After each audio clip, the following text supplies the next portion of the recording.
السلام علیکم ورحمۃ اللہ وبرکاتہ۔ اعوذ باللہ من الشیطان الرجیم، بسم اللہ الرحمن الرحیم۔ فقد قال اللہ تعالی فی الکتاب المجید ان الدین عند اللہ الاسلام۔ رب اشرح لی صدری ویسر لی امری واحلل عقدۃ من لسانی یفقہوا قولی۔ محترم سامعین، آج میری خطاب کا عنوان ہے تاریخ اہل حدیث بھیونڈی کے ان 4 خاندانوں کا کہ جن کے ذریعے سن 1885 کے بعد سلفیت وجود میں آئی، اہل حدیثیت وجود میں آئی۔ اس سے قبل بھیونڈی میں اور کلیان میں اور بمبئی میں اکثر مقامات پر شرک اور بدعت کا ماحول تھا۔ توحید کی شمع جو ہے بمبئی میں البتہ روشن تھی، لیکن بھیونڈی اور کلیان کے مضافات میں وہی قدیم جاہلیت اور بریلویت کا بول بالا تھا۔ لیکن شیخ شرف الدین نرول علیہ الرحمہ کی کابشوں سے اللہ کی منشا کے مطابق ایک تحریک اٹھی، اور اس تحریک کا استقبال بھیونڈی کے نرول خاندان، خطیب خاندان، مدعو خاندان اور ہانی خاندان نے کیا۔ اور ان 4 خاندانوں کے سلفیت کے قبول کر لینے کے بعد یہ تحریک جو ہے سن 1910 کے بعد اسی خاندان کے ذریعے، یعنی شیخ شرف الدین نرول نے جب 1910 میں یہاں سے بھیونڈی سے بمبئی میں ہجرت کی اور وہیں پر مقیم ہو گئے، تو وہاں پر اسماعیل ٹوکی، شیخ اسماعیل ٹوکی جو جامع مسجد اہل حدیث مومن پورہ میں خطیب تھے، 50 سال تک وہاں پر خطیب رہے۔ اس کے بعد ان کے شاگرد مولانا محمد جعفر نے اس تحریک کو آگے بڑھایا، طویل مدت تک وہ بھی وہاں پر امام رہے۔ اور اس طریقے سے شیخ شرف الدین نرول اور مولانا اسماعیل ٹوکی کے تعاون سے بمبئی کے ماحول میں، بمبئی کے مضافات میں، بمبئی میں، کوکن میں اور رائے گڑھ میں، اور اس کے بعد عرصے بعد کلیان میں بھی تحریک اہل حدیث پروان چڑھی۔ آج بھیونڈی میں جو علامہ شیخ شرف الدین نرول کا خاندان موجود ہے، ان کو معلوم ہے کہ شیخ شرف الدین نرول اور ان کے فرزند محترم شیخ عبدالصمد نرول علیہ الرحمہ، ان کے ذریعے سے بھیونڈی میں تحریک اہل حدیث کا آغاز ہوا، وہ جانتے ہیں۔ لیکن ان دونوں کا مقام، یعنی شیخ شرف الدین علیہ الرحمہ اور شیخ عبدالصمد شرف الدین نرول علیہ الرحمہ، ان دونوں کا مقام وہ خوب جانتے ہیں، لیکن گھر کے لوگ ہیں، تفصیل نہیں معلوم۔ اس سے پہلے ہم نے شیخ شرف الدین نرول کی تاریخ کو بیان کیا ہے، اور خود بھیونڈی کے لوگ جو ہیں ان کے مقام عظیم سے واقف نہیں تھے۔ اور آج جو یہ خاندان جو ہیں، نرول خاندان، خطیب خاندان، مدعو خاندان اور ہانی خاندان کے لوگ بھی بڑی سادگی سے جی رہے ہیں، اور ان کے جو بزرگ ہیں، جو اکابر ہیں، وہ تو جانتے ہیں کہ ان لوگوں نے بھیونڈی میں سلفیت اور توحید کی بقا کے لیے جو کاوشیں کی تھی کیا تھی، لیکن ان کے خاندان کے عام لوگ اور بھیونڈی کے عام لوگ جو ہیں اس گہرائی سے شیخ شرف الدین علیہ الرحمہ اور شیخ عبدالصمد شرف الدین نرول علیہ الرحمہ، ان دونوں کی عظیم ترین خدمات سے واقف نہیں۔ آج ہم ان دونوں صاحبان کی تحریک اہل حدیث کی اقامت بھیونڈی میں کیسے ہوئی، اس پر خطاب کرنے والے ہیں۔ اگر تاریخ اہل حدیث کے کارکنان اور اس کے مبلغین کی تاریخ کو محفوظ نہ کیا جائے تو کتنا بڑا فساد پیدا ہوتا ہے، کتنا خلفشار پیدا ہوتا ہے، یہ سب جانتے ہیں۔ یہ بہت ضروری ہے کہ کسی بھی شہر کے اندر میں کوئی بھی مسلک یا کوئی بھی تنظیم جو ہے وجود میں کیسے آئی، اس کا جاننا بہت ضروری ہے۔ اس لیے کہ اگر یہ کہہ دیا جائے کہ بھائی کلیان کے اندر میں بہت پہلے جو ہے ایک خاندان تھا، اس کے بعد سنتے ہیں کہ یہ فلاں فلاں آئے اور ان لوگوں نے جو ہے جلال خاندان نے جو ہے سلفیت کی اقامت کی، کچھ واقعات ہوئے، کچھ پتہ نہیں، کچھ لڑائی جھگڑے ہوئے تھے، بعد میں لوگوں نے بڑی کاوش کی، تو یہ مخدوش اور مشکوک معلومات جو ہے تاریخ میں معتبر نہیں ہوتی۔ لیکن اگر کسی شہر کی پوری تاریخ محفوظ ہو تو یہ ایک بہت بڑا شرف ہے۔ میں تاریخ اہل حدیث گجرات کو محفوظ کرنے کے لیے، قلم بند کرنے کے لیے احمد آباد گیا تھا، اور جب میں نے وہاں پر تاریخ اہل حدیث گجرات اور احمد آباد کو قلم بند کرنے کے لیے آغاز کیا نماز جمعہ کے بعد، اور وہاں کے ناظم اعلیٰ جمعیت اہل حدیث کے صدر غالباً یا ناظم اعلیٰ سے ان کے گھر پہ ملاقات کی۔ وہ سو رہے تھے، ان کی بیوی نے کہا کہ وہ کھانا کھانے کے بعد میں دوائیاں لے کر سو گئے ہیں۔ میں نے کہا کہ ان کو جگائیے، آپ بہت بڑا معاملہ ہے، میں بہت دور سے آیا ہوں، مجھے تاریخ اہل حدیث جمع کرنا ہے۔ ان کی بیوی نے بڑی ہمت کر کے جگایا، وہ جاگے، اور جب معلوم پڑا کہ اس عظیم مشن کے لیے آیا ہوں تو کہا کہ میں نے ان سے سوال کیا کہ شیخ احمد آباد میں اہل حدیث کا آغاز کیسے ہوا تھا، کیا واقعات تھے، کیا تفصیلات تھیں؟ موصوف نے کہا کہ ہم کو تو اپنا ہی معلوم ہے کہ احمد آباد میں پہلے یہ مسجد تھی، اور پھر یہ آئے، اور پھر ہم یہاں پر تھے تو ہم کو چن لیا گیا، ہمیں تو اپنا ہی معلوم ہے، یہاں پر اس کا آغاز کیسے ہوا ہم کو نہیں معلوم۔ مجھے بہت حیرت ہوئی، تو میں نے کہا کہ حیرت ہے کہ آپ یہاں پر جمعیت اہل حدیث کے صدر یا ناظم اعلیٰ ہیں اور آپ کو تاریخ نہیں معلوم۔ بڑی مشکل کے بعد انہوں نے کہا کہ احمد آباد کی منتہا پر، یعنی انتہا پر جو ہے ایک مسجد اہل حدیث ہے جو 100 سال سے زائد پرانی ہے، وہاں پر 2 بزرگ رہا کرتے ہیں، غالباً 90 سال یا 95 سال دونوں کی عمریں ہیں، وہ قدیم ترین لوگ ہیں، سب سے پرانے لوگ ہیں، وہاں جائیے۔ لہذا احمد آباد کی جامع مسجد کے امام کے ساتھ میں نماز جمعہ کے بعد بھوکا پیاسا وہاں پر پہنچا، اور عصر کی نماز کے آس پاس مجھے وہ لوگ مل گئے، اور تمام بے شمار لوگ جو ہیں اہل حدیث کے وہاں پر موجود تھے، اور وہ 2 بزرگ موجود تھے۔ ان 2 بزرگوں کو میں نے بتایا کہ میرا مشن کیا ہے، میں کیوں آیا ہوں۔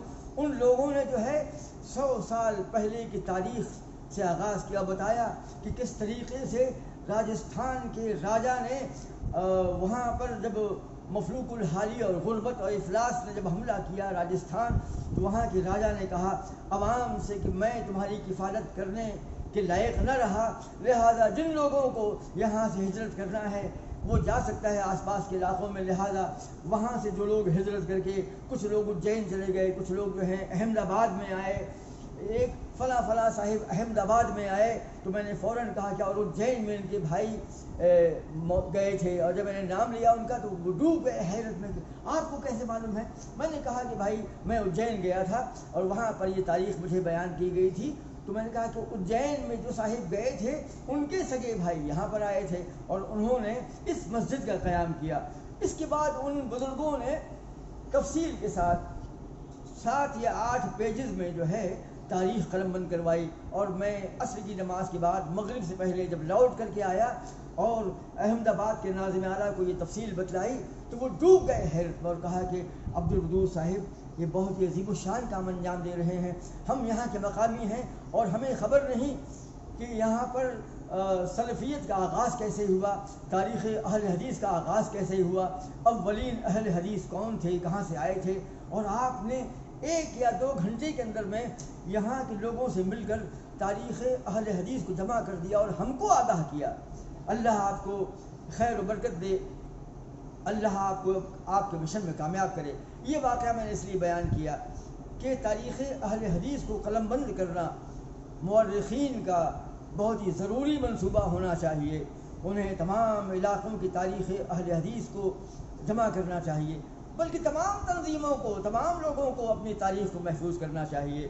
تو آج ہم تاریخ اہل حدیث بھیونڈی کو جمع کرنے والے ہیں یا اس کو بیان کرنے والے ہیں کہ کس طریقے سے بھیونڈی کے اندر میں تحریک اہل حدیث کا آغاز ہوا.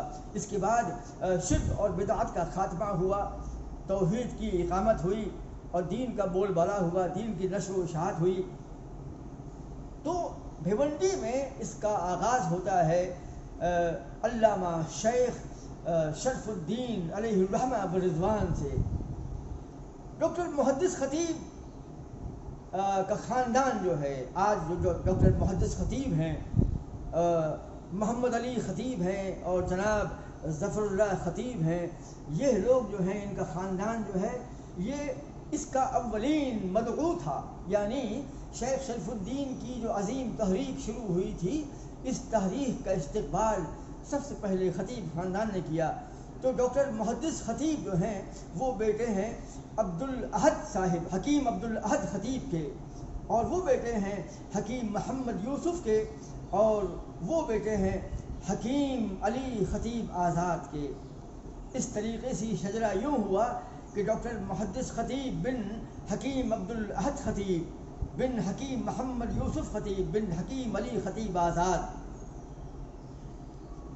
تو اس سلسلے میں جو ہے علامہ شیخ شرف الدین علیہ الرحمہ نے حکیم علی خطیب کو دعوت توحید پیش کی تھی، اور خطیب خاندان کے شیخ شرف الدین صاحب سے تعلقات بڑے گہرے تھے، اور شیخ شرف الدین علیہ الرحمہ خطیب خاندان میں آیا جایا کرتے تھے، ان سے ملاقات کیا کرتے تھے، ان سے دوستانہ مراسم تھے،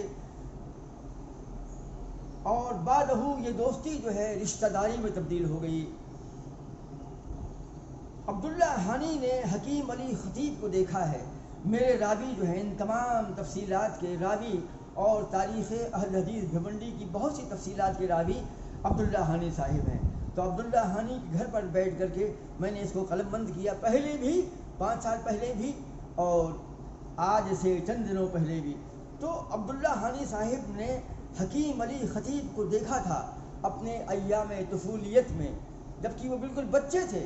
اس وقت حکیم علی خطیب آزاد جو ہیں نابینا ہو چکے تھے، اور حکیم علی خطیب کے فرزند محمد یوسف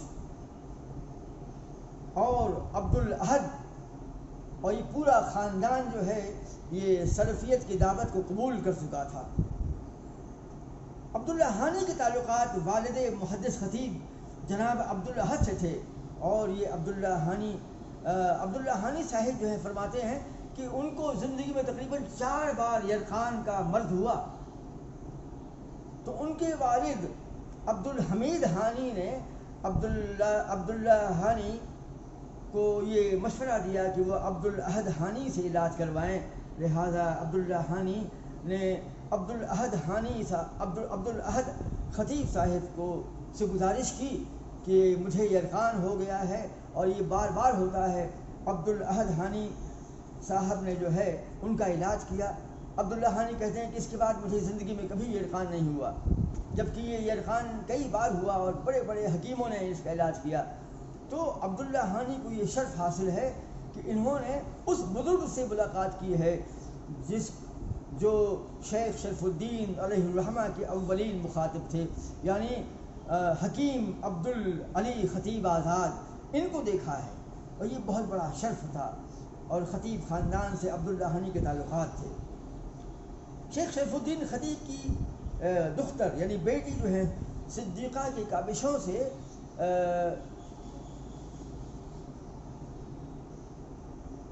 تحریک بیوگان کو بڑی تقویت ملی. پہلے بیواؤں کا نکاح ثانی کرنا جو ہے بہت ہی معیوب سمجھا جاتا تھا. لوگ جو ہیں ایک بار اگر کوئی عورت جو ہے بیوہ ہو گئی تو اس کا نکاح ثانی مشکل ہو جاتا تھا.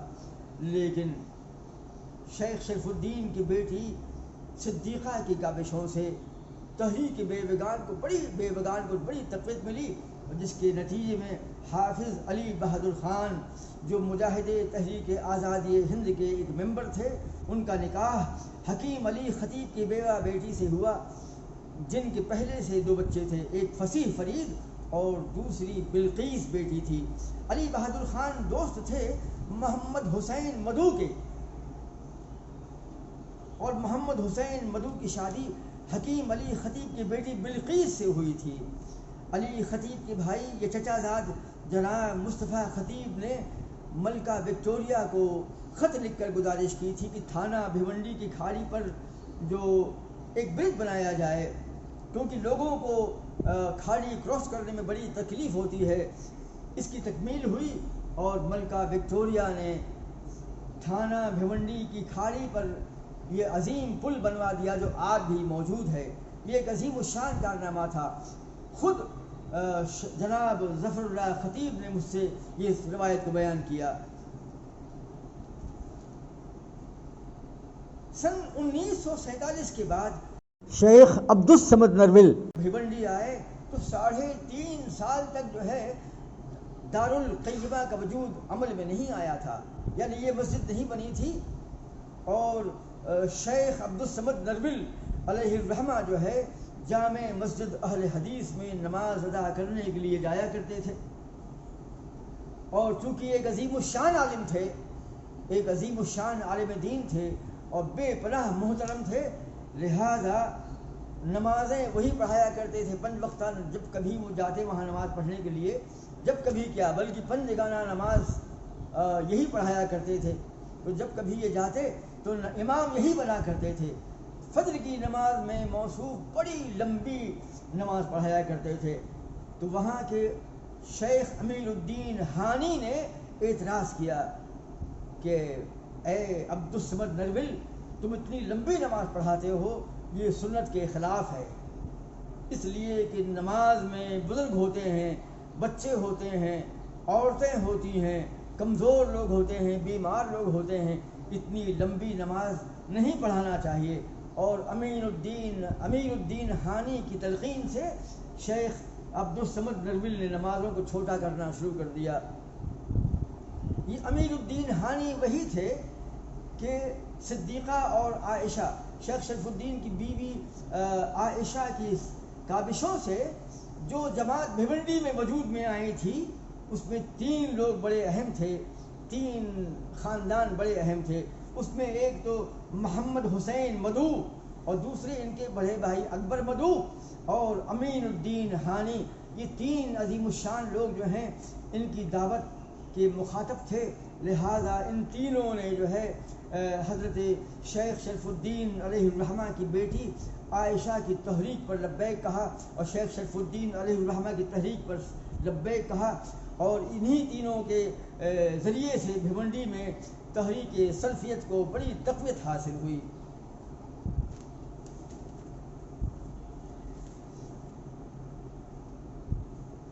شیخ عبدالصمد شرف الدین خطیب علیہ الرحمہ جب بھیونڈی وارد ہوئے تو دارالقیمہ کے پیچھے ایک چال تھی، اس چال میں آپ کا قیام تھا، اور ابھی دارالقیمہ وجود میں نہ آیا تھا۔ البتہ دارالقیمہ آج جہاں پر قائم ہے وہ جائیداد موجود تھی، وہ پرانا اسٹرکچر وہاں پر موجود تھا، لیکن شیخ عبدالصمد شرف الدین نرول اس مقام پر ایک چال میں، یعنی آج جہاں پر دارالقیمہ ہے اس کے پیچھے ایک چال تھی، اور وہ چال اور یہ زمین آج جہاں پر دارالقیمہ کی مسجد اور وہ پریس موجود ہے، یہ حکیم علی خطیب صاحب کی ملکیت تھی، جس کو موصوف فروخت کرنا چاہتے تھے، بیچنا چاہتے تھے۔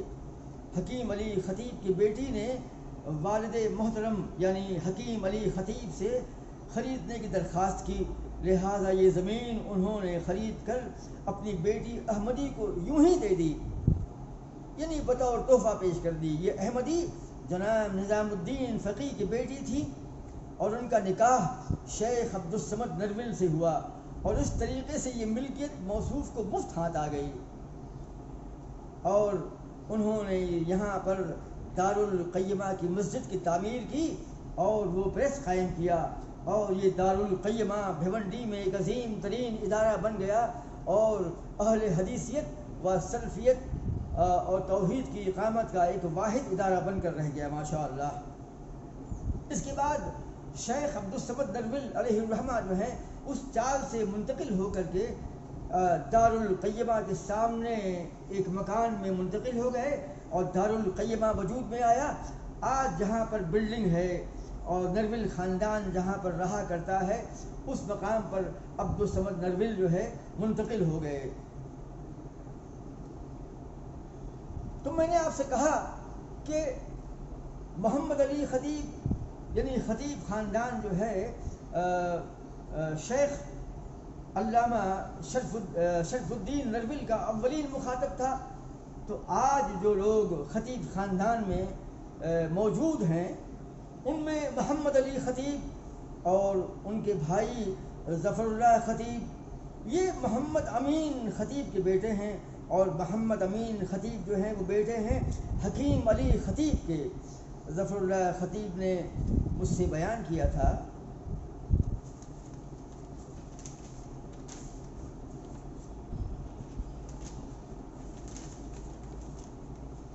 کہ ان کے دادا جناب حکیم علی خطیب کے بھائی یا چچا زاد مصطفیٰ خطیب نے ملکہ وکٹوریہ کو خط لکھ کر تھانہ اور بھیونڈی کی کھاڑی پر ایک پل بنانے کی درخواست کی، جس کو ملکہ وکٹوریہ نے قبول کر لیا، اور انہی کی کاوشوں سے یہ پل جو آج موجود ہے، جو آپ دیکھتے ہیں لوہے کا پل، یہ انہی مصطفیٰ خطیب کی کاوشوں سے جو ہے وجود میں آیا تھا۔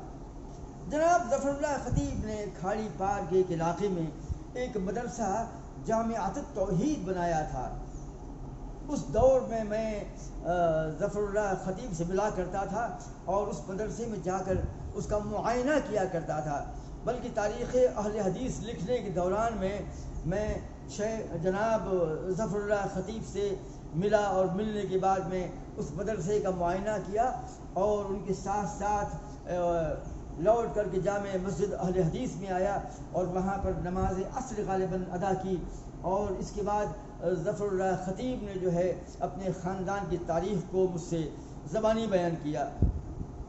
تو جناب ظفر اللہ خطیب نے کھاڑی پار کے علاقے میں ایک مدرسہ جامعۃ التوحید قائم کیا تھا۔ کچھ مدت تک کی اس کی قیادت و سیادت کو انجام دینے کے بعد میں اس کو جمعیت اہل حدیث بھیونڈی کو سونپ دیا، اور آج وہ ایک بڑے عظیم مدرسے کی شکل میں جامعۃ التوحید کے نام سے مشہور و معروف ہے اور دینی خدمات کو انجام دے رہا ہے۔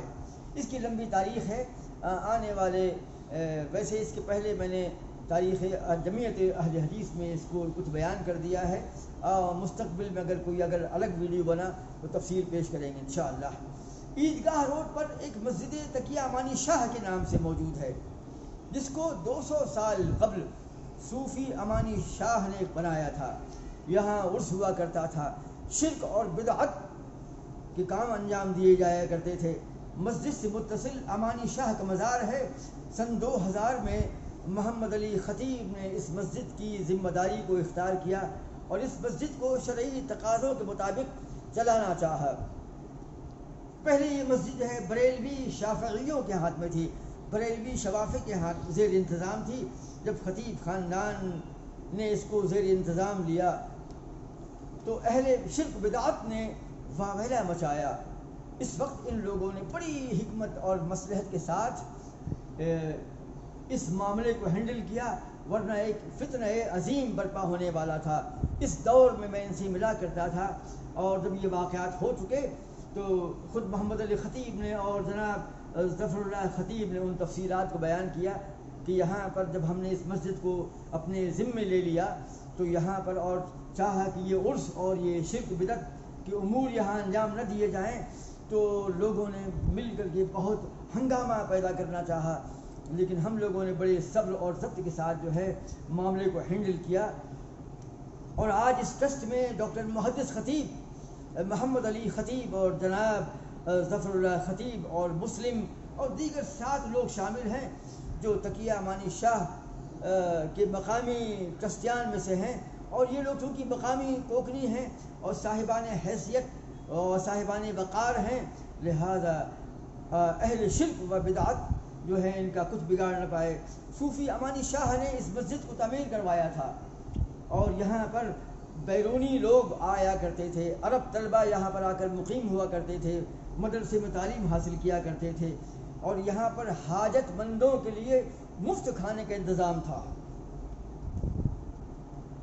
اور یہاں پر لنگر چلا کرتا تھا، لیکن شرک اور بدعت کے امور بھی انجام دیے جایا کرتے تھے،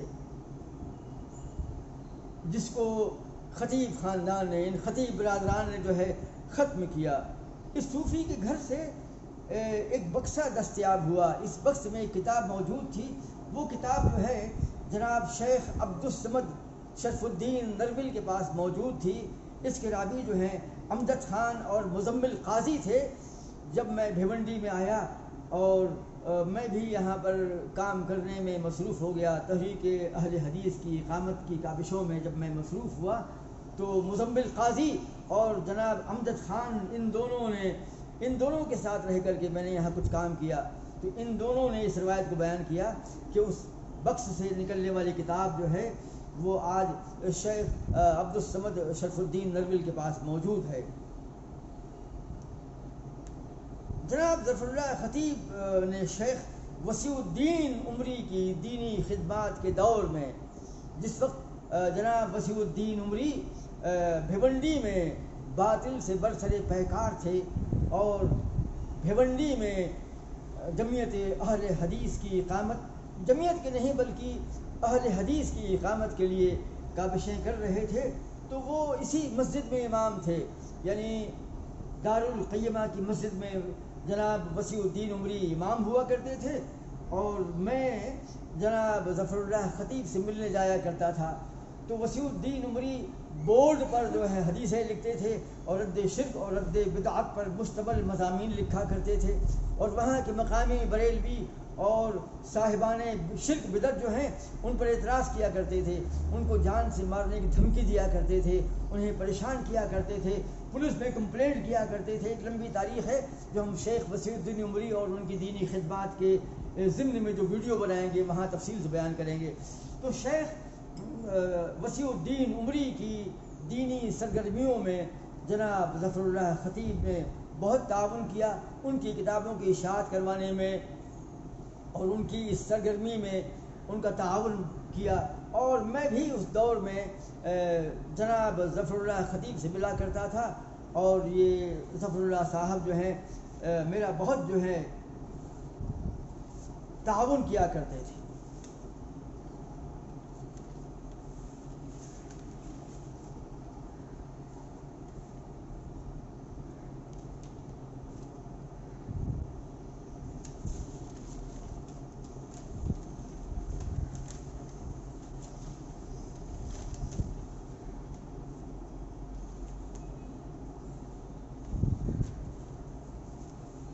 جناب ظفر اللہ خطیب کے سگے بھائی جناب محمد علی خطیب بھی عرصہ تک بھیونڈی میں وارد ہونے والے علماء اور دعات اور مبلغین کی ضیافت کرتے تھے، ان کی خدمت کرتے تھے، اور موصوف ایک بہت ہی متحمس اور بہت ہی زیادہ سنجیدہ اور متشدد اہل حدیث ہیں۔ یہ علماء کی مہمان نوازی کرتے تھے، بلکہ اور تنہا نہیں، کسی جلسے کے بعد میں یہ علماء کو تو اپنے ساتھ ہوٹلوں میں کبھی اپنے گھر میں لے جایا کرتے تھے، بلکہ 15 20 لوگوں کو مہمان بنا کر یا تو اپنے گھر میں کھانا کھلایا کرتے تھے، ضیافت کیا کرتے تھے، یا قیمتی ہوٹلوں میں جا کر ان کی ضیافت کرتے تھے۔ اللہ کے دین کی اقامت کے لیے خرچ کرنے میں جناب ظفر اللہ خطیب کی طرح جناب محمد علی خطیب ان کے بھائی بھی بے پناہ سخی تھے۔ جناب نجیب بقالی صاحب نے جب بھیونڈی میں اپنی تبلیغی سرگرمیوں کا آغاز کیا، تو جناب محمد علی خطیب جو ہیں، جس طریقے سے جناب ظفر اللہ خطیب جو ہیں شیخ وسیع الدین عمری کی کفالت کرتے تھے اور تعاون کرتے تھے، ایسے ہی جناب محمد علی خطیب جو ہیں یہ شیخ نجیب بقالی صاحب کی کفالت کرتے تھے، ان کا تعاون کرتے تھے، ان کے پروگرام کروایا کرتے تھے، ان کے دروس کا نظم کیا کرتے تھے، اور ان کی چھپنے والی کتابوں اور ان کے مشن میں مالی تعاون بھی کیا کرتے تھے۔ محمد علی خطیب جو ہیں ایک بہت ہی متحمس اہل حدیث اور بہت دلیر اور صاحب حوصلہ انسان ہیں، اور سلفیت کے کوس کے لیے کسی بھی قیمت پر کتنی بھی دور جانے کے لیے ہمیشہ تیار رہا کرتے ہیں۔ یہ دونوں بھائی جو ہیں دینداری میں اور نماز اور روزے کے اہتمام میں بہت ہی زیادہ متحمس اور پیش رہا کرتے ہیں. میں نے اکثر دیکھا ہے کہ یہ لوگ نمازوں کا اہتمام کیا کرتے ہیں. ڈاکٹر محدث خطیب بھی ان دونوں کی طرح کردار کی سختی میں نمایاں ہے. موصوف بہت کم سخن ہے، بہت کم کلام کرتے ہیں اور نبی تلی گفتگو کرتے ہیں، اور گفتگو کے دوران حق بات بولنے میں بہت ہی جری اور دلیر ہیں. یہ موصوف کے کردار کی خصوصیت ہے. خود جب کبھی میں نے ان سے گفتگو کی تو کبھی مجھ سے متاثر ہو کر کے یا میری کتابوں سے متاثر ہو کر کے مجھے معاف نہیں کیا، بلکہ اگر کسی بات میں انہوں نے گنجائش پائی تو مجھ سے برابر بحث کرتے تھے اور میری باتوں کو رد کرتے تھے، کبھی تائید بھی کیا کرتے تھے. یعنی گفتگو میں اور اپنی باتوں میں بے حد جری و بے باک تھے اور حق بات کو بربلا بیان کیا کرتے تھے. ان کی ذاتی لائبریری بھی ہے، اور یہ موصوف جو ہیں خطیب خاندان کے سب سے زیادہ مطالعہ کرنے والے صاحب ہیں. موصوف کی اچھی خاصی علمی صلاحیت تھی اور بولنے کی بھی صلاحیت تھی. آپ کی ایک لائبریری ہے اور اس میں بے شمار کتابیں ہیں. آپ کے گھر میں یہ لائبریری، اگرچہ آج یہ غیر مرتب ہے، لیکن موصوف فرماتے ہیں کہ مجھے وقت نہیں مل پاتا ہے کہ میں ترتیب سے رکھوں. میں نے بھی اس لائبریری سے متعدد بار جو ہے استفادہ کیا ہے. آپ عرصے تک جو ہیں جمعیت اہل حدیث کے صدر رہے، اور اپنے اس دوران صدارت میں آپ نے کئی کتابچے جو ہیں قلم بند کیے جو جمعیت اہل حدیث نے شائع کیے. آپ بہت ہی محتاط ہیں اور صاحب وقار ہیں. تو یہ تو تھا بیورا خطیب خاندان کا. بڑی تفصیل ہے، لیکن آج ہم کو تاریخ میں محفوظ کرنے کے لیے یہ بہت ہی سادے لوگ ہیں. ان لوگوں نے کبھی بھی اپنی تاریخ کو تفصیل سے بیان نہیں کیا. کبھی کبھی کوئی ایسا موقع پڑا اور میں نے سوال کر دیا تو ہلکا پھلکا بول دیا. لیکن یہ لوگ جو ہیں انہوں نے کبھی بھی یہ لوگ کوشش نہیں کرتے ہیں کہ اپنے خاندان کی عظیم خدمات کو گنوائیں. وہ تو بڑی مشکل سے میں نے، بلکہ جناب محدث خطیب سے جب میں نے کہا کہ مجھے تاریخ قلم بند کرنا ہے تو محدث خطیب نے تو بیان ہی نہیں کیا، مجھ سے اپنی تفصیل کو بیان ہی نہیں کیا. جناب ظفر اللہ خطیب نے تو تھوڑا بہت بیان کیا، مجھ کو ساتھ لے کر گھومے اور سب دکھایا. تقیہ مانی شاہ لے گئے، اپنے مدرسے میں لے گئے اور گھما کر سب دکھایا، اور وہ مزار دکھایا، اپنے والد کا بھی مزار دکھایا اور تعاون کیا. لیکن محدث خطیب تو اتنے کم سخن اور اتنے محتاط کہ مجھ کو بتایا ہی نہیں. کہا کہ چھوڑیے، کیا بیان کریں، کیا لکھیں گے آپ میرے بارے میں. یعنی اتنے محتاط اور اتنے بے نفس آدمی ہیں. تو یہ بیورا تھا خطیب خاندان کے ان برادران کا، جن کی کاوشوں سے بھیونڈی شہر میں اقامت جماعت اہل حدیث وجود میں آئی، عمل میں آئی. اب محمد حسین مدعو اور ان کے خاندان کے بارے میں ہم کچھ ذیلی ضمنی باتیں بیان کرتے ہیں. تفصیل تو بہت زیادہ ہے، لیکن کچھ بنیادی باتیں انشاءاللہ ہم بیان کرتے ہیں. شیخ شرف الدین نرول کی زوجہ محترمہ عائشہ نے بھیونڈی میں اپنی تعلیم و تربیت اور اپنی تبلیغ و اشاعت اور اپنی دینی سرگرمیوں کے ذریعے جو ٹیم تیار کی تھی، اس ٹیم کے اندر ابھی میں نے آپ کو بیان کیا اس کے پہلے کہ اس ٹیم میں جو ہے بے شمار لوگ موجود تھے، لیکن ان میں بنیادی نام جو ہے جناب محمد حسین مدعو اور ان کے بڑے بھائی جناب اکبر مدعو اور امیر الدین ہانی جو ہے ان کا نام سر فہرست ہے. محمد حسین مدعو کے 4 بیٹے تھے. عبد الملک مدعو، جناب بلال مدعو، ابراہیم مدعو صاحب اور عبد المجید شاداب مدعو. یہ 4 بیٹے جناب محمد حسین کے تھے. ان میں بلال مدعو صاحب جو ہیں یہ صاحب مطالعہ تھے. جس طرح خطیب خاندان میں ڈاکٹر محدث خطیب جو ہیں مطالعہ کرتے تھے، دینی معلومات کے حامل تھے، ایسے ہی مدعو خاندان میں جناب بلال مدعو صاحب جو ہیں صاحب مطالعہ تھے اور تحریک اہل حدیث میں متحرک اور فعال تھے.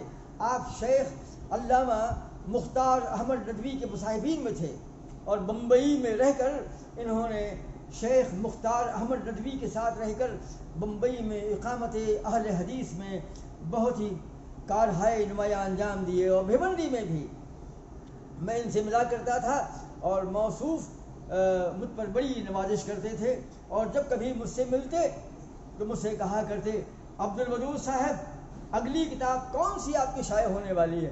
ہنستے تھے۔ اب میں ان سے بیان کرتا کہ میری فلاں فلاں کتاب آنے والی ہے، نہیں، پھر کہتے کہ میں نے آپ کی کتاب جو آپ نے مجھ کو دی تھی میں نے مطالعہ کر لی، ماشاءاللہ بڑی سخت پکڑ ہے آپ کی، بڑی سخت داروگیر کرتے ہیں شرک بدعت کی، اب اگلی کتاب کون سی آنے والی ہے؟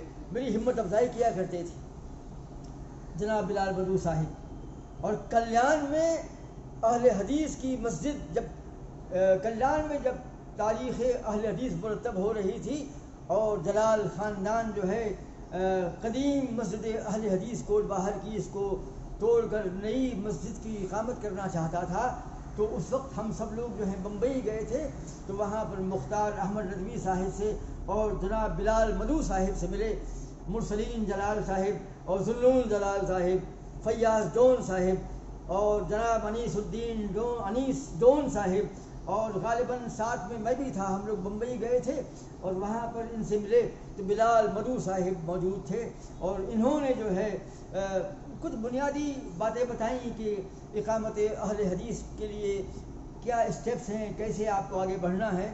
تو بلال مدو صاحب جو ہیں یہ جو ہیں ان کے بیٹے تھے۔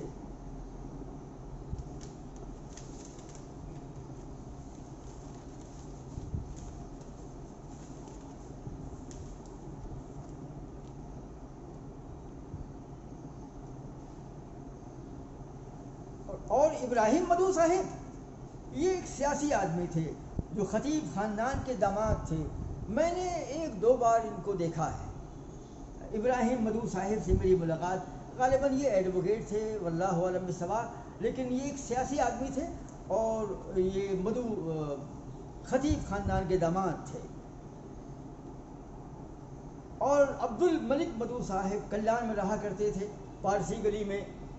جب میں اہل حدیث ہوا تو عبد الملک مدو صاحب سے میں ملا، اور عبد الملک مدو صاحب اکیلے اہل حدیث تھے جو کلیان میں موجود تھے، یعنی میرے اہل حدیث بننے کے بعد، یعنی کلیان کا پہلا اہل حدیث میں ہی تھا، لیکن اس کے پہلے دو تین لوگ یہاں پر موجود تھے جو بھیونڈی کے تھے، جس میں کوہاری صاحب، نذیر کوہاری صاحب، اور دوسرے اسلم ڈون کے جو میں اس کو ایڈٹ کروا دوں گا، وہ یہ دو بھائی تھے جن کو نرمل خاندان کے نے جو ہے ان کی کفالت کر کے پال کے بڑا کیا تھا۔ یہ مجھے بتایا ہے لوگوں نے، بھائی اس میں غلطی ہو تو مجھے معاف کرنا، لیکن میں نے تحقیق کی ہے کہ نذیر کوہاری اور ان کے سگے بھائی جن کا نام اس وقت یاد نہیں آ رہا، جو جناب اسلم ڈون صاحب کے سسر لگتے ہیں، خسر لگتے ہیں، یہ ان کی پرورش جو ہے نرمل خاندان نے کی تھی، غالباً عبد الصمد نرمل یا شریف الدین نرمل صاحب نے کی تھی، لہذا یہ دونوں اہل حدیث تھے اور یہ کلیان میں رہا کرتے تھے۔ اور عبد الملک مدو صاحب جو ہے پارسی گلی میں رہا کرتے تھے۔ یہ تین اہل حدیث جو ہیں موجود تھے میرے اہل حدیث بننے سے پہلے۔ اور کلیان میں پریوا نارائن پور، یو پی کے پرتاپ گڑھ کے پریوا کے رہنے والے چمڑے کا کاروبار کرنے والا ایک خاندان تھا، جو 4-5 گھرانے یہاں پر کلیان میں مقیم تھے، اور یہ لوگ جو ہیں یہاں پر چمڑے کا کاروبار کیا کرتے تھے، یہ بھی اہل حدیث تھے، لیکن ان کا وجود یہاں پر ہے مجھے خبر نہیں تھی۔ جناب معین الدین ڈون صاحب نے جب دیکھا فضلو کو اور کچھ اہل حدیث کو کہ یہ لوگ یہ ہیں تو یو پی کے بھیا اور چمڑے والے ہیں، لیکن یہ لوگ نماز میں سینے پر ہاتھ باندھتے ہیں، آمین بولتے ہیں اور یہ شافعی لگتے ہیں، تو معین ڈون صاحب نے فضلو سے کہا کہ فضل الرحمان آپ جو ہیں یو پی کے ہیں اور چمڑے کا کاروبار کرتے ہیں، لیکن آپ یوں نماز سینے پر ہاتھ باندھتے ہیں۔ تو انہوں نے کہا کہ ہم لوگ، فضلو نے کہا کہ ہم لوگ اہل حدیث ہیں۔ تو معین ڈون صاحب نے فضلو کو بتایا کہ یہاں کلیان میں عبد الودود صدیقی حال ہی میں اہل حدیث ہوئے ہیں، ان سے آپ ملیے۔ اس طریقے سے فضلو کے ذریعے چمڑے والوں سے میں ملا، اور اس کے بعد معلوم پڑا کہ یہاں پر چمڑے والے بھی جو پریوا نارائن پور کے ہیں، پرتاپ گڑھ کے رہنے والے ہیں. اس طریقے سے ہماری ملاقات ہوئی اور اس کے بعد جلال خاندان کا وجود بھی ہو چکا تھا اور یہ لوگ جو ہیں سلفی المسلک ہو چکے تھے اور کلان میں ایک عظیم مسجد کے قیام کا ارادہ رکھتے تھے. اور جس وقت ہم نے آپ سے بھی کہا کہ بلال مدو صاحب جو ہیں ہم لوگ ان سے ملے تھے، تو عبد الملک مدو صاحب یہاں پر رہا کرتے تھے. عبد الملک مدو صاحب کے گھر میرا ٹیوشن تھا، ان کے رشتے کے کچھ بچے تھے، ان کو میں پڑھایا کرتا تھا. اس میں ایک لڑکا ملتزم بھی تھا، تو اس کو میں نے، ملتزم نے مجھ سے نہیں پڑھا، البتہ کچھ بچے تھے ان کو میں تعلیم. اور ایک بھائی ہیں عبد المجید شاداب.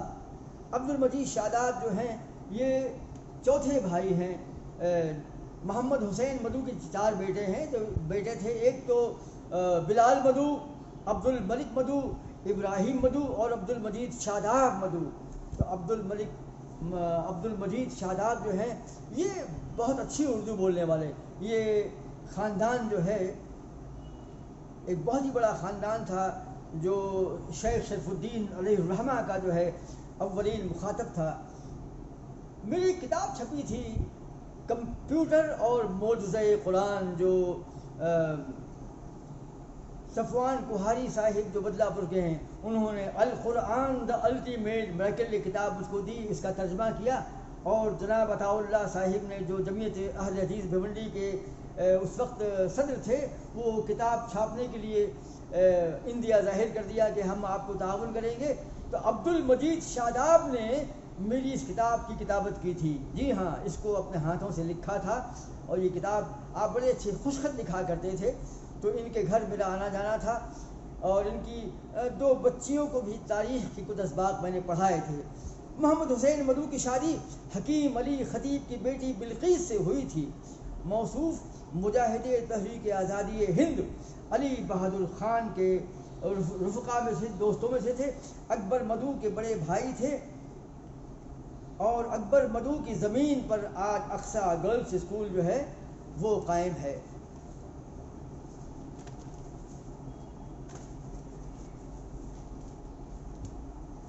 یہ تفصیلات تھیں مدو خاندان کی. تفصیل تو بہت ہے اور میں نے بڑی محنت سے جو ہے ان سب سے ملاقات کر کے، اور جناب ظفر اللہ خطیب ہیں، عبداللہ ہانی ہیں، فاروق پٹیل ہیں اور ان لوگوں سے ملاقات کر کے، یہاں کے مقامی جو راویان ہیں ان سے ملاقات کر کے. عبدالوہاب ہانی صاحب تو انتقال کر چکے تھے، تاریخ اہل حدیث ان سے قلم بند نہیں، البتہ ان کے ساتھ ساتھ میں رہا تو جو میں نے خود دیکھا وہی سمجھیے کہ وہ ان کی روایت ہے. اب ہانی خاندان کا ذکر ہوتا ہے. عبدالوہاب ہانی صاحب بن محمد صدیق ہانی بن امیر الدین ہانی. میں نے آپ سے کیا کہا کہ شیخ شرف الدین علیہ الرحمہ کی زوجہ محترمہ عائشہ کے ذریعے جو ٹیم تیار ہوئی تھی، اس میں محمد حسین مدو اور اکبر مدو ان کے بڑے بھائی اور امیر الدین ہانی، یہ 3 لوگ جو ہیں امپورٹنٹ تھے، بڑے اہم تھے. تو امیر الدین ہانی کے 2 بیٹے تھے. ابھی میں نے کیا کہا آپ سے کہ عبدالوہاب ہانی بیٹے ہیں محمد صدیق کے، اور محمد صدیق بیٹے ہیں امیر الدین ہانی کے، جو اس زمانے میں شیخ شرف الدین علیہ الرحمہ کے مدعوین میں تھے. امیر الدین ہانی کے 2 بیٹے اور ایک لڑکی تھی. 2 بیٹے محمد صدیق ہانی اور دوسرے عبد القادر ہانی. اسلم ہانی اور ارشد ہانی دونوں عبد القادر ہانی کے فرزندان ہیں. یہ دونوں میرے دوستوں میں سے ہیں. اسلم ہانی تو میرے ساتھ نیشنل اردو ہائی اسکول کلیان میں زندگی بھر کلیگ رہے، ہم دونوں ایک ساتھ ایک ہی اسکول میں تھے. بلکہ اسلم ہانی نے بی ایڈ میرے ساتھ کیا. الہاس نگر کے اندر میں جو سیوا سدن ہے وہاں پر ہم دونوں نے بی ایڈ ساتھ ہی کیا، اور یہ یہاں آئے. بعد میں میں بہت مدت بعد جو ہے اسی اسکول میں ٹیچر بنا. تو اسلم ہانی ارشد ہانی یہ جناب عبد القادر ہانی کے بیٹے ہیں. اس طریقے سے اور عبدالوہاب ہانی صاحب سے میری ملاقات تھی، بڑے گہرے تعلقات تھے. ان کے گھر پر میں جایا کرتا تھا اور دکان پر بھی جایا کرتا تھا. اور اس دکان میں ہماری علمی مجالس ہوا کرتی تھیں، اور یہاں پر شیخ حسان ندوی ازہری بھی آیا کرتے تھے، بیٹھا کرتے تھے، ہماری نوک جھونک ہوا کرتی تھی، ہماری گفتگو تقلید پر، 3 طلاق کے مسئلے پر اور علماء دیوبند کے تعلق سے ہماری گفتگو ہوا کرتی تھی، نوک جھونک ہوا کرتی تھی۔ اور عبدالوہاب حانی صاحب جو ہیں ان کے گھر پر جایا کرتا تھا، اور میں نے ان کے والد محترم محمد صدیق حانی سے میں نے ملاقات کی، ان سے اور موصوف جو ہیں آخری عمر میں جو ہیں بولنے سے محروم ہو چکے تھے، امیر الدین حانی کے بیٹے تھے محمد صدیق صاحب۔ مجھے یہ شرف حاصل ہے کہ میں نے ان کا دیدار کیا ہے۔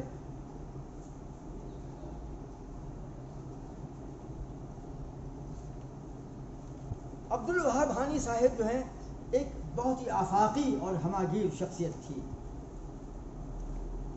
ایسا کوئی بھی ادارہ نہیں تھا بھیونڈی کے اندر میں جس کے کسی نہ کسی عہدے پر موصوف فائز نہ ہوں، چاہے وہ رئیس ہائی اسکول ہو یا جمعیت اہل حدیث ہو یا اقصی گرلز اسکول ہو، کوئی بھی ادارہ ہو، ایسا کوئی بھی ادارہ نہیں تھا کل بھیونڈی کے اندر میں جس میں عبدالوہاب حانی صاحب شامل نہ ہوں۔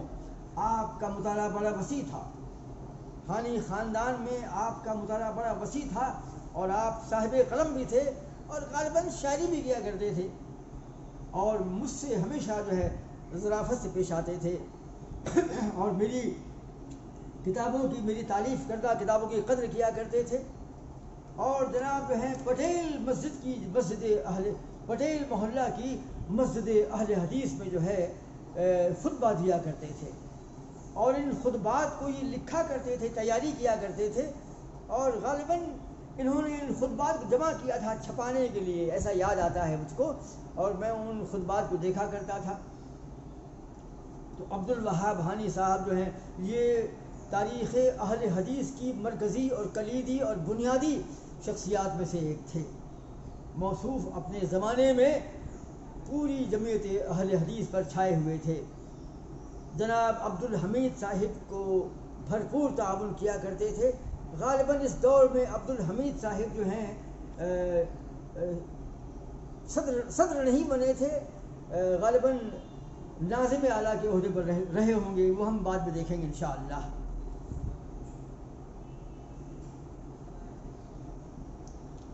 اب ہم حانی خاندان جو ہمارے رابی جو ہیں عبداللہ حانی، جنہوں نے 5 سال پہلے کتاب جب میں نے تاریخ اہل حدیث بھیونڈی جب تعریف کی تھی، اس کتاب کی تعریف سے قبل فاروق پٹیل صاحب ہیں، عبداللہ حانی ہیں، اور بہت دوسرے لوگ ہیں، ان کے ذریعے ہمیں تاریخ عرب بند کی تھی۔ تو عبداللہ حانی صاحب نے مجھ سے جو تاریخ بیان کی، تو میں نے ان سے کہا کہ آپ حانی خاندان کے جو موجودین ہیں ان کے بارے میں بھی کچھ تفصیل بتائیں۔ تو موصوف نے آپ نے بیان فرمایا کہ امیر الدین حانی کے بڑے بھائی شیخ صاحب حانی، چھوٹے بھائی غلام محمد حانی بھی اہل حدیث کے لیے متحرک، متحمس اور فعال تھے۔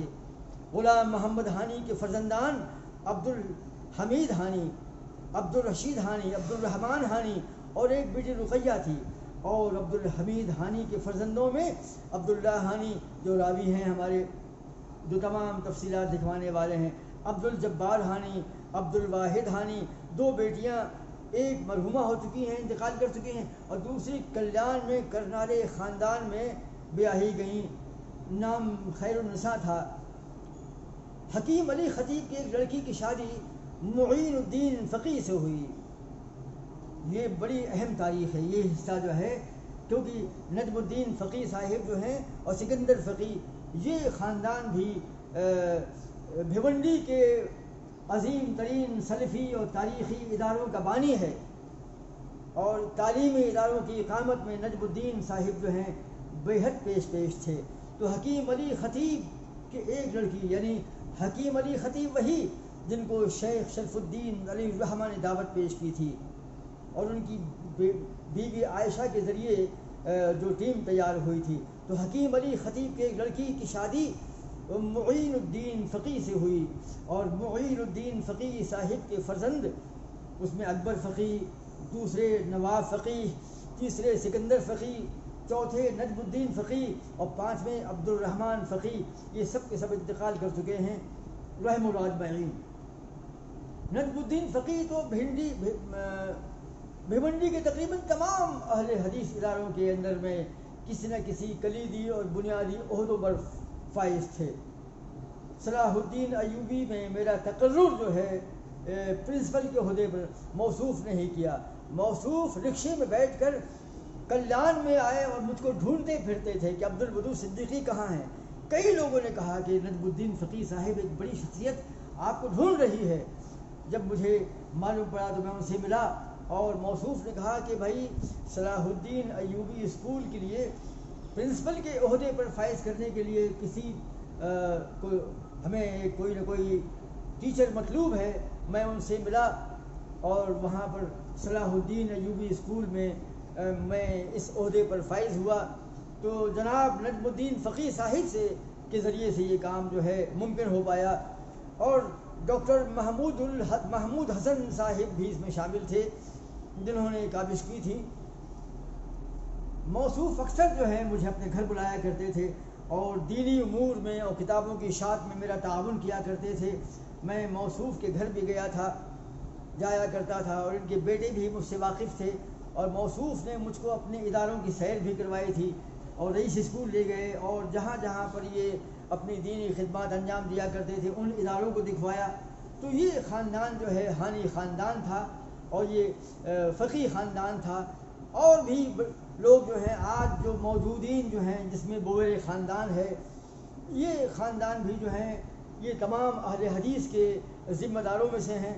ہم نے جن خاندانوں کا تذکرہ نہیں کیا ہے وہ ہماری اس لیے ہم نے اس کو بیان نہیں کیا ہے کہ کلیدی طور پر بنیادی طور پر جو شیخ شرف الدین علیہ الرحمہ کے مدعوین تھے، یعنی جن کے ذریعے سلفیت کی بنا پڑی اور جو تحریک اہل حدیث کی اقامت میں سب سے اولین مخاطب تھے، ہم نے ان کا تعارف پیش کیا ہے۔ اور اس کے بعد میں انشاءاللہ جو موجودین ہیں، جو آج ان لوگوں نے بھی تاریخ اہل حدیث کو آگے بڑھایا ہے، اور بویر خاندان جو ڈوگلا مسجد کے ذمہ داروں میں سے ہیں، یہ بھی ایک خاندان ہے، ان کی بھی تفصیلات ہیں۔ لیکن اس وقت ہم نے اس ویڈیو کے اندر میں ان خاندانوں کا ذکر خیر کیا ہے جو شیخ شرف الدین علیہ الرحمہ اور جناب عبدالصمد نرول علیہ الرحمہ کے اولین مخاطب تھے، اور جن کے ذریعے یہ تحریک بھیونڈی میں آگے بڑھی، اور اسی تحریک اہل حدیث بھیونڈی کے ذریعے بمبئی میں انقلاب آیا اور رائے گڑھ کوکن میں بھی انقلاب آیا۔ شیخ شرف الدین علیہ الرحمہ اور شیخ عبدالصمد نرول علیہ الرحمہ، ان دونوں نے بمبئی میں ہنگامہ پیدا کر دیا تھا، اور جناب اسماعیل توکی صاحب اور مولانا محمد جعفر صاحب اور بمبئی کے مقامی اہل حدیث مومن پورہ اور بنگالی مسجد کے اہل حدیث افراد کے ساتھ مل کر ان لوگوں نے بمبئی میں بھی اہل حدیث کی اقامت میں ایک عظیم الشان خدمت کو انجام دیا۔ اس کے بعد رائے گڑھ کوکن میں بھی اسی بمبئی کے لوگوں نے جو ہے جمعیت اہل حدیث کی اقامت کی، اور عبدالحق صاحب قاسمی اور امین ریاضی صاحب، اور اس کے بعد شیخ عبدالسلام صاحب نے سن 2000 کے بعد میں رائے گڑھ کوکن میں عظیم الشان خدمات کو انجام دیا، جو بعد میں انشاءاللہ وقتاً فوقتاً ہم بولنے والے ہیں۔ ہم خطیب اور مدعو اور نرول اور ہانی خاندان کے برادران سے یہ گزارش کرتے ہیں کہ ہم نے آپ کی تاریخ کو پیش کیا، اگر کہیں اس میں کچھ گڑبڑی ہو گئی ہو یا ناموں میں کہیں کوئی کمی آ گئی ہو یا کوئی غلطی کا ارتکاب ہوا ہو، مجھے معاف فرمائیں۔ انشاءاللہ ہم اس کو اگلے ویڈیو میں ٹھیک کر لیں گے۔ ویسے ہم نے بڑی تحقیق سے اس کو مرتب کیا ہے، اور انشاءاللہ کسی غلطی کا امکان نہیں ہے۔ ممکن ہے کسی نام میں کوئی غلطی ہو گئی ہو، تو ہم تمام شاہدین سے اور ناظرین سے گزارش کرتے ہیں کہ وہ ہمارے اس چینل کو سبسکرائب کریں اور شیئر کریں۔